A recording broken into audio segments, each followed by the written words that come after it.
लेकिन मिलकर भी पूरे संसार की संपत्ति ठोकर मार दी भरत जी ने केवल भगवान की सेवा की। तन मन वचन उमंग अनुरागा, धीर धुरंधर धीरज त्यागा। तन मन वचन उमंग अनुरागा, धीर धुरंधर धीरज त्यागा।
भरत जी अयोध्या धाम में विराजमान करते हैं। नंदी ग्राम में 14 वर्ष के लिए तप करने लग जाते हैं। और भैया हमें तो लगता है कि गुरु जी के चित्रकूट धाम का निवास है ना, तो हनुमान जी चाहते चित्रकूट से आगे कभी ना जाए, पूरे चित्रकूट में बैठा रहे। इससे आगे कथा हनुमान जी बोल नहीं दे रहे। आप देखो जैसे हनुमान जी की इच्छा है उसके अनुसार चलना पड़ेगा। अब आप बताओ, बैठे बैठे से कथा सुनोगे कि आरती करा देंगे? है तुम तो हरम करा के ही मानोगे। हैं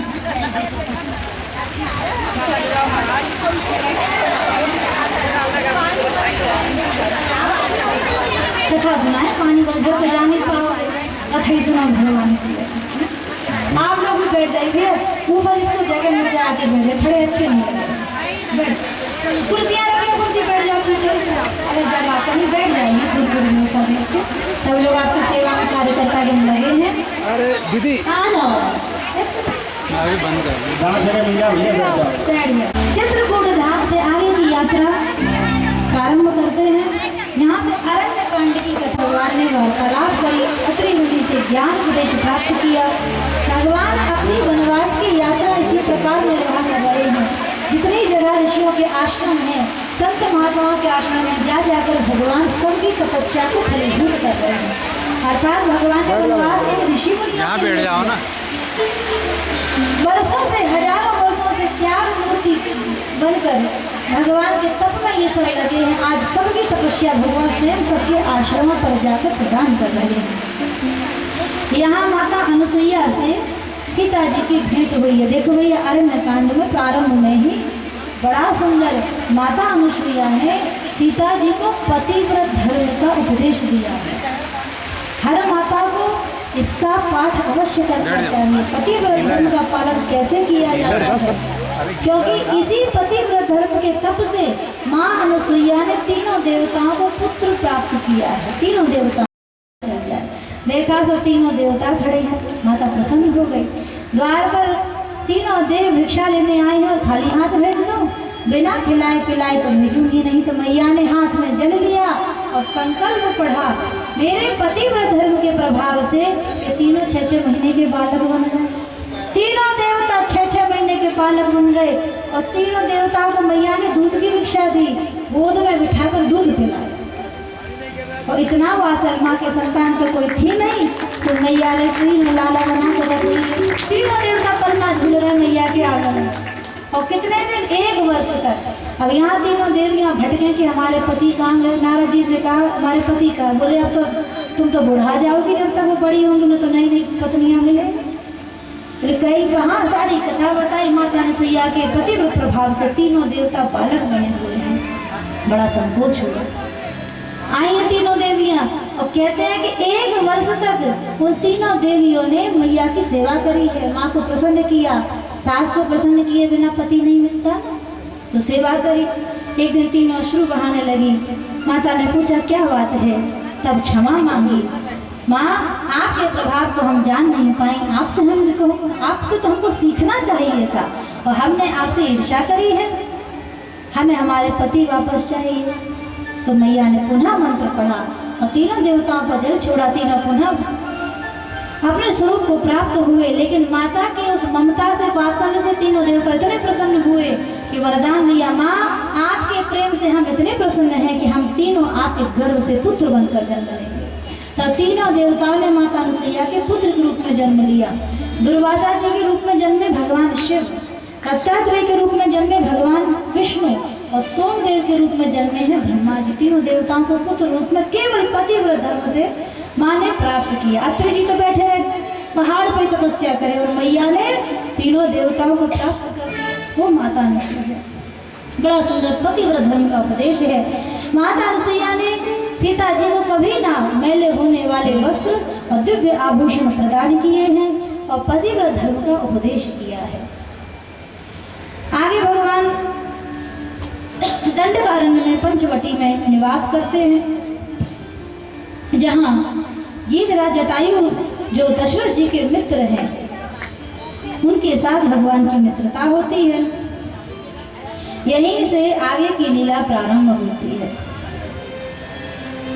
एक समय लक्ष्मण जी भोजन के लिए लकड़ी आदि एकत्रित करने गए। उस समय भगवान ने सीता जी से कहा कि अब मैं निशाचरों का वध करने जा रहा हूँ, इसलिए आप अग्नि में निवास करो। वास्तव में जो वास्तविक सीता थी उनका स्पर्श तो रावण कर ही नहीं सकता था। कोई भी आपके पतिव्रता नारी का स्पर्श नहीं कर सकता, लेकिन रावण को वही हरण लेकर के ले जाएगा तभी तो वध होगा। इसीलिए जो असली सीता है उनको अग्नि में प्रवेश कराकर छाया सीता को भगवान ने समीप विराजमान किया। यह रहस्य लक्ष्मण जी भी नहीं जान पाए। उसी समय पंचवटी में रावण की बहन शूर्पणखा भ्रमण करती हुई आई है। यहाँ तुलसीदास जी शूर्पणखा के विषय में बताते हैं। शूर्पणखा कौन है? अब कई पंडित लोग कहते हैं जिसके सूप जैसे नाखून है, बड़े बड़े नाखून, वो शूर्पणखा। आजकल बहुत सारी शूर्पणखा हैं। मैं नहीं कह रही भैया, पंडित जी कहते हैं। हम काय को बोले सूप जैसे नाप बोले रखो कछू रखो, बोले सूप ना खाओ जिसके सूपा बराबर नाक, लंबे लंबे नाक, भयंकर वेश, राक्षसी ही थी। लेकिन पंचवटी में विहार करने आई। सूप न था रावण की बहनी, सूप न था दुष्ट है दारुण कशनी,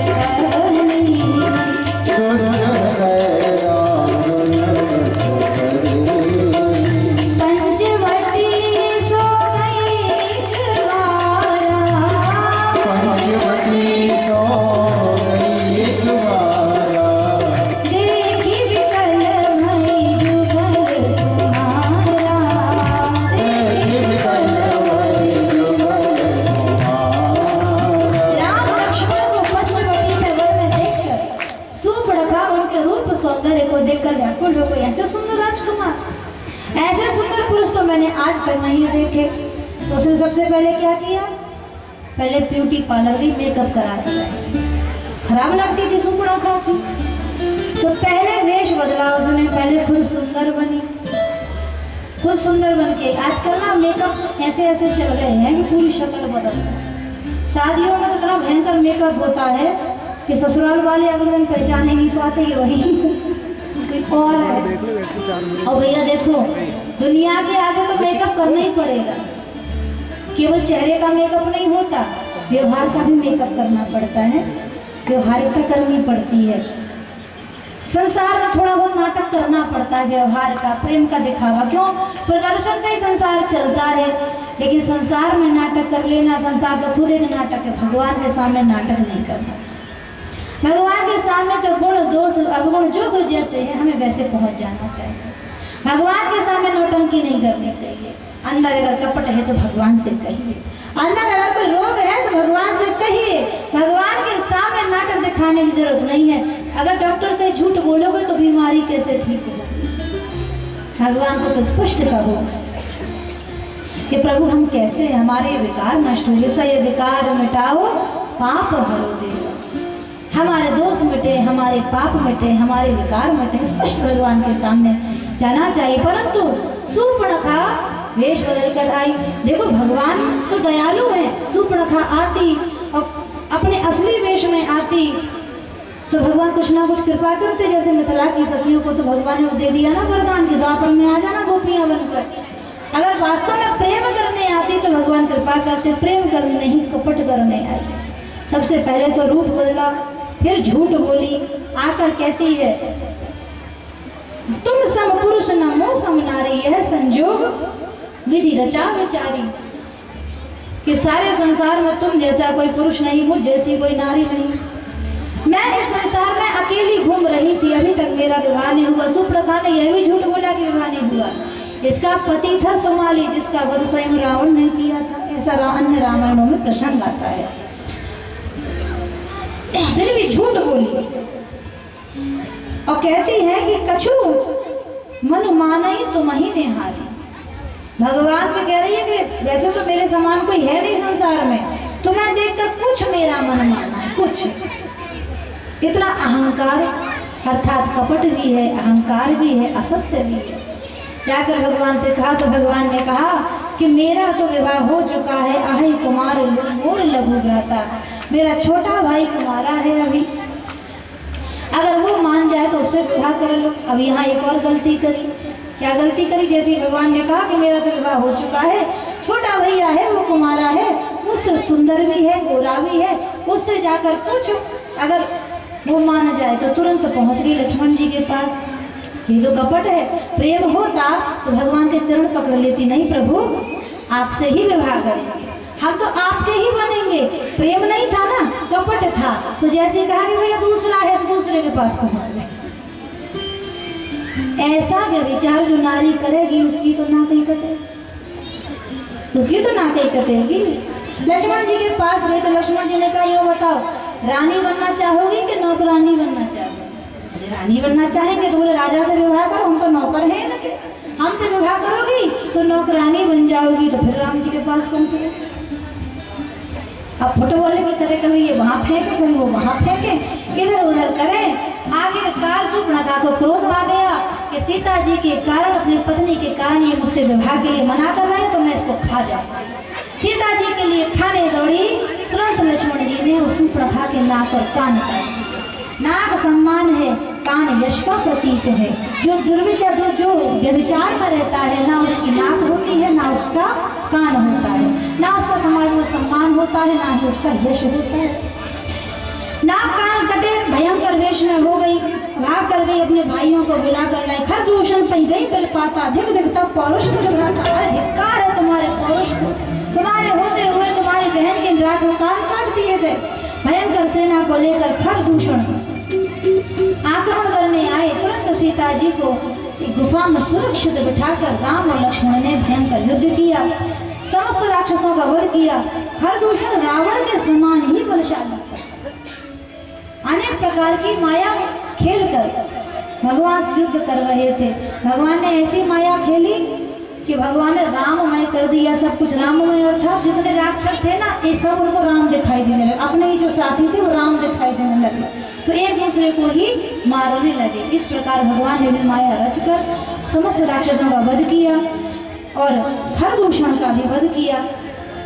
जब खरदूषण भी मारे गए, समस्त राक्षस मारे गए, तब शूर्पणखा लंका पहुंची रावण के पास। जब रावण को पता चला खरदूषण मोहि सम बलवंता, तीनई को मारई बिनु भगवंता। खरदूषण तो मेरे समान बलवान थे और भगवान के सिवा इनको कोई मार नहीं सकता। रावण को पता चल गया कि भगवान का अवतार हो चुका है। अब भैया रावण सीता जी का हरण क्यों करने आया?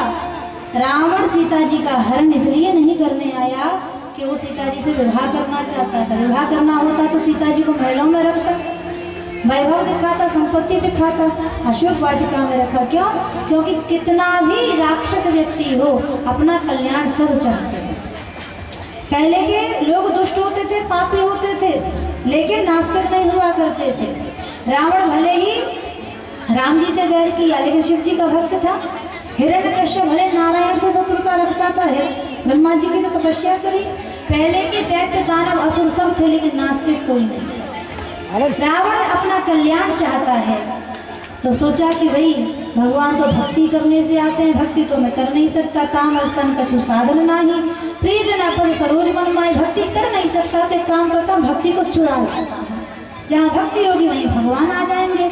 इसीलिए सीता रूपी भक्ति को रावण चुराने आया। मारीच को स्वर्ण का हिरण बनाकर लीला खेली है। सब भगवान की लीला ही है, हिरण बनना। भगवान हिरण का पीछा करते गए, क्योंकि भगवान बताना चाहते हैं भैया शेर खतरनाक नहीं होता, हिरण ही खतरनाक होता है। लोग शेर को खतरनाक मानते हैं, लेकिन शेर खतरनाक नहीं है, उससे खतरनाक है मृग। चारों युगों में ये मृग ही ने सबका अहित किया है। सतयुग में जड़ भरत जी की कथा सुनी होगी। भरत जी को मोह किससे हुआ था? मृग के बच्चे से ही हुआ। मृग का बालक पाल लिया, उससे मोह हो गया। 3 जन्मों तक भटके भगवत प्राप्ति। एक मृग के कारण ही तो भटके। त्रेता में भगवान राम मृग के पीछे भागे, तभी तो सीता जी का हरण हो गया। सतयुग में मोह बनकर आया, त्रेता में लोभ बनकर आया, द्वापर में भगवान के चरण को मृग का मुख समझकर ही तो जरा व्याध ने तीर मारा कि मैं कोई मृग का बाल बच्चा है, तो अज्ञान बनकर आया। और कलयुग में सभी मृग के पीछे पड़े हैं, जिस मृग का नाम है मृग तृष्णा। मृग तृष्णा क्या होती है? जैसे हिरण प्यासा हो और उसे रेगिस्तान में छोड़ दो तो वो कहीं पानी तो होता नहीं, लेकिन सूर्य की रोशनी जब धरती पर पड़ती है तो चमकती हुई वह रेत उसको ऐसी लगती है पानी है। पानी की खोज में उस रेगिस्तान में और भटकता चला जाता है। दोपहर के समय आप शबरी व्याकुल रहने लगी कि ये महारानी बनकर तो सब लाभ नहीं हुआ और नुकसान हो गया। पिता के घर तो कम से कम नृत्य गान आदि होता था, साधु संग होता था, कथा कीर्तन होती थी, आनंद होता रहता था। यहाँ तो सब पहरे में हो गए, मर्यादा में हो गए, लोक लाज में बन गए। एक समय कुंभ का पर्व हुआ तो सभी लोग कुंभ के दर्शन के लिए प्रयागराज जाने लगे। तो शबरी ने सोचा कि प्रयागराज में ही संतों महात्माओं का दर्शन हो जाएगा, तो अपने पति से आग्रह किया। सब देव नाग गंधर्व किन्नर तक कुंभ में आते हैं, सब ऋषि मुनि महात्मा आते हैं, हम भी कुंभ स्नान के लिए चलें। महाराज राजी हो गए, हाँ हाँ जरूर चलेंगे। समस्त सेना, समस्त हाथी घोड़े ऊंट के साथ शाही सवारी लेकर महाराज पहुंचे कुंभ में। और यहाँ भी वही पहरा, गंगा स्नान करने गई तब भी वहाँ अनेकों सखियाँ, अनेकों सैनिक खड़े हैं सुरक्षा में। गंगा में स्नान करने गई कि वहीं पर साधु संत महात्माओं को दर्शन होगा, तो पहरा लगा रखा है। महाराज ने रानी को कोई नहाता देखे नहीं, चारों ओर सखियाँ कपड़ा लेकर खड़ी हैं। अब तो सबरी रो पड़ी कि ये महारानी का पद किस काम का, ये वैभव, ये संपन्नता किस काम की, जो भगवान से दूर कर दे, जो संतों के दर्शन से दूर कर दे, जो कथा कीर्तन से दूर कर दे, जो सत्संग से दूर कर दे, ऐसा वैभव, ऐसी संपत्ति किस काम की है। आखिरकार इतनी व्याकुल हो गई कि गंगा में खड़े होकर हाथ जोड़कर गंगा मैया से रो रो कर कहने लगी, माँ अगर मुझे दोबारा इस संसार में जन्म मिले तो मुझे किसी नीच कुल में जन्म दे देना, जहाँ कोई ना लोक लाज हो, ना मर्यादा हो। मैं नीच से नीच कुल में जन्म ले लूं, लेकिन किसी राजा के घर में जन्म मत देना, किसी संपत्ति वाले के घर में अम्मा जन्म मत देना, मुझे नीच से नीच कुल में जन्म दे देना, ताकि मैं भगवान का भजन करने के लिए भी किसी मर्यादा में ना बंधूं, साधु संग साधु दर्शन करने के लिए मर्यादाओं में ना बंधे रहूं। ऐसे जब रो रो कर शबरी ने वहां प्रार्थना करी तो उसी गंगा में खड़े होकर अपने प्राण भी त्यागे। वो अंत काल में जो कामना, जो भावना मन में आती है वो अवश्य मिलता है, ये निश्चित बात है। जब संतों का, साधु का संग मांगा और सब वैभव से परे जीवन मांगा तो अगला जन्म भील जाति में वन में इनका हो गया। लेकिन पूर्व जन्म के संस्कारों से बड़ी दयावान थी, बड़ा पवित्र हृदय शबरी का था।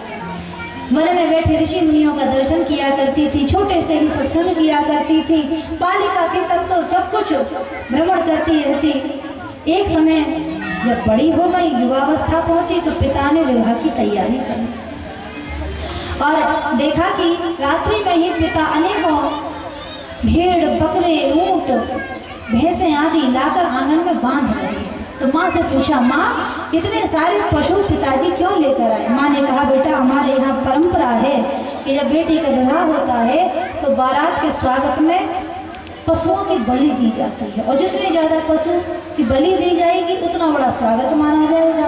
और तुम्हारे पिता तो हमारे कबीले के मुखिया हैं, इनका तो और बड़ा सा होना चाहिए। तब सबरी ने माँ को समझाया, माँ अपने किसी कार्य के लिए दूसरे का अहिताप कर रहे हैं, मैं ऐसे सौभाग्य का क्या करूंगी जो जानवरों के रक्त से सना हो, निर्दोष बेजुबान पशुओं के रक्त से सना हुआ सौभाग्य लेकर मैं क्या करूंगी। ये परंपरा तो गलत है। बहुत समझाया, लेकिन कहने लगे, बेटा ये तो हमारे कबीले की परंपरा है, ये तो भील जाति में होना अवश्य, बहुत आवश्यक है, ये तो होके रहेगा। शबरी इतनी व्याकुल हो गई कि मेरे इस सुख के लिए इन छोटे छोटे पशुओं को मार दिया जाएगा। ये भी तो बोलते हैं, ये भी तो रोते हंसते हैं, ये भी तो खाते पीते खेलते हैं। इतना भाव, इतनी दया आई उन पशुओं पर कि रात्रि में सबरी ने 100 जानवरों को खोल दिया, भगा दिया, और स्वयं भी अपना घर छोड़कर वन में भाग गए उन बेजुबान पशुओं की रक्षा के लिए, प्राणों को बचाने के लिए। वो कहते हैं कि कई दिनों तक मरे हुए ऊंट के पेट में छिप के रहे ताकि घर वाले ढूंढ नहीं पाए।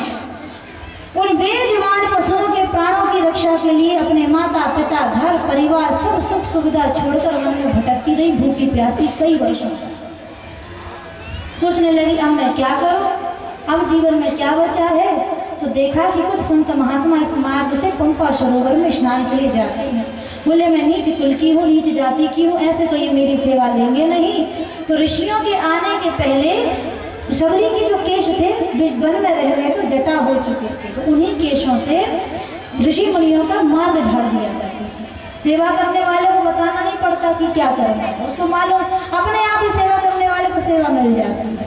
शबरी का एक ही कार्य था, जिस मार्ग से संत आते थे उस मार्ग को अपने केशों से झाड़ दिया करते थे। नित्य उनका ये नियम हो गया। इसी प्रकार संत सेवा में जीवन निर्वाह करने लगी। कई दिन हो गए, संतों ने देखा कि अरे इस वन में ऐसा कौन प्राणी आ गया है जो नित्य हमारे मार्ग को इतना सुंदर बना देता है। तो एक दिन जल्दी जाग कर आए तो देखा कि एक भील जाति की स्त्री अपने केशों से मार्ग को झाड़ रही। सबरी के भाव को ना समझा, अहंकार में उसका अपमान कर दिया, अरे तूने हमारा मार्ग अपवित्र कर दिया। और इस प्रकार फटकार कर शबरी को भगा दिया। और जब पंपा सरोवर में स्नान करने गए तो लीला हो गई। जिस सरोवर में अमृत के समान जल भरा होता था, आज उस सरोवर में रक्त भरा हुआ ऋषियों को दिखाई दिया। तो बेचारे घबरा कर लौट कर आए मतंग ऋषि के आश्रम पर। बोले महाराज, आज अद्भुत दृश्य हुआ। जिस पंपा सरोवर में अमृत के समान जल भरा रहता था, नित्य जहाँ हम स्नान करते थे, आज उसमें रक्त भरा हुआ है। मतंग ऋषि ने कहा, जरूर किसी महात्मा का अपमान तुमने किया है मार्ग में। कोई महात्मा, कोई संत, कोई ऋषि मुनि मार्ग में मिले थे? बोले संत महात्मा तो कोई नहीं मिला था, एक भील जाति की स्त्री थी। मतंग जी समझ गए कि उसकी सेवा तुमने तो नहीं स्वीकार करी, लेकिन राम जी ने उसकी सेवा स्वीकार करी। और तुरंत भागते हुए मतंग ऋषि गए और ढूंढा है और देखा शबरी एक कोने में बैठी रो रही थी। अद्भुत उसकी वेशभूषा हो चुकी थी, वर्षों से अकेली वन में घूम रही थी, केस जटा हो गए थे, पूरे शरीर पर मिट्टी जमी हुई थी, बिल्कुल दुर्बल काया थी, भूखी प्यासी वर्षों से भटक रही थी। मतंग जी समीप आए, पूछा, बेटा तुम कौन हो और यहाँ अकेली वन में क्या कर रही हो? तो शबरी ने सारी कथा बताई कि गुरुदेव, छोटे छोटे पशुओं की रक्षा के लिए मैं अपने माता पिता, घर परिवार सबको छोड़कर वर्षों से वन में भटक रही हूँ। और जब ये बात पता चली कि निर्दोष पशुओं के प्राण बचाने मात्र के लिए ये अपना घर छोड़ के भटक रही है, मतंग ऋषि के नेत्रों में अश्रु आ गए और सर पर हाथ फेर कर कहा, बेटा, तेरे जैसा कोमल हृदय जिस प्राणी के पास होता है, ऐसे मनुष्य को परमात्मा को नहीं ढूंढना पड़ता, बल्कि ऐसे मनुष्यों को ढूंढते हुए तो परमात्मा धरती पर आते हैं। और मतंग ऋषि शौर्य बहुत अच्छा बना है। सारे जो परिश्रम की थकान होती है एक क्षण में और भगवान बखान कर करके प्रशंसा करके, मैया ये फल तो बड़ा मीठा है। शबरी के नेत्रों से अश्रु बह रहे हैं। आज परिश्रम सफल हो गया। चकचक कर मीठे बेर पूरे जंगल में भटकती हुई थकी हारी लाती रहती थी, आज वो परिश्रम सफल हो गया। मेरी वस्तु ठाकुर जी को अच्छी लगी, मेरी चीज भगवान को प्रिय लगी, सारा परिश्रम धुल गया। 80,000 वर्षों की प्रतीक्षा का सारी थकान आज मिट गई है। इतना प्रेम से खिला रही है। भैया भगवान भी कहते हैं, मेरा पेट अगर भरा है तो संसार में केवल 2 ही जगह, सप्तद्वीप 9 खंड में पेट भरो 2 बार, कै शबरी के विदुर घर जाने सब संसार। भगवान आपके 56 भोग मिष्ठान के भूखे नहीं, भगवान आपके मीठे भाव के भूखे हैं। इतना प्रेम है शबरी जी का कि ठाकुर जी प्रेम से पा रहे हैं। मैया ने खूब सेवा करी है और सेवा करने के बाद इतना तो गुरुदेव के संग रहकर जान गई थी कि भगवान की जो कृपा है वो ऐसे सहज तो नहीं मिलती है। तो पूछने लगी है,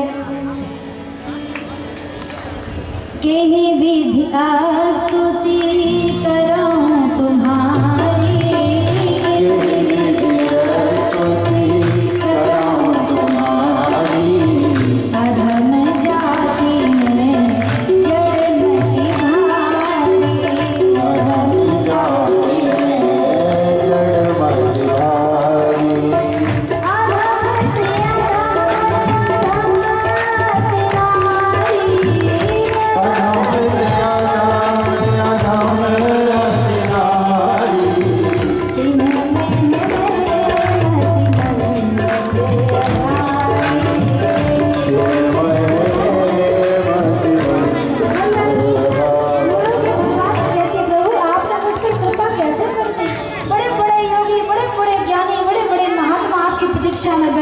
मैं तो एक अधम जात की नारी हूँ और उनमें से भी मूर्ख हूँ। ना मुझे शास्त्र का ज्ञान है, ना मुझे विधान का ज्ञान है, ना मुझे कुछ आता है। प्रभु फिर आपने मुझ पर कृपा क्यों करी? तो भगवान ने कहा है,